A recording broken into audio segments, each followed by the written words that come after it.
وكان قد اجتمع شيوخ قريتي قبة وجعدة إلى جانب عدد من وجهاء العشائر العربية والكردية في مدينة كوباني مع ممثلين عن قوى الأمن الداخلي الأسايش وقوى التابعة للحكومة المؤقتة وممثلين عن الإدارة الذاتية في مقاطعة الفرات، بالإضافة إلى نائب محافظة حلب علي حناوي.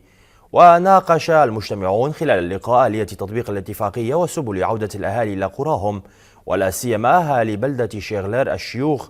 وكخطوة أولى جرى الاتفاق على تشكيل 8 نقاط أمنية مشتركة بين قوى الأمن الداخلي الأسايش وقوات الحكومة المؤقتة، بالإضافة إلى نقطة رئيسية تمتد من جسر جرابلس وصولا إلى قرية تشقل ويران وقاسمية في بلدة شيغلر.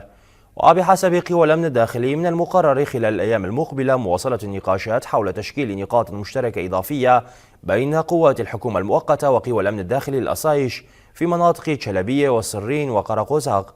وتأتي هذه الاجتماعات في وقت لا تزال فيه النقاشات مستمرة بين إداري مدينتي كوباني وحلب في إطار اتفاقية 30 من كانون الثاني المتعلقة بعملية الاندماج.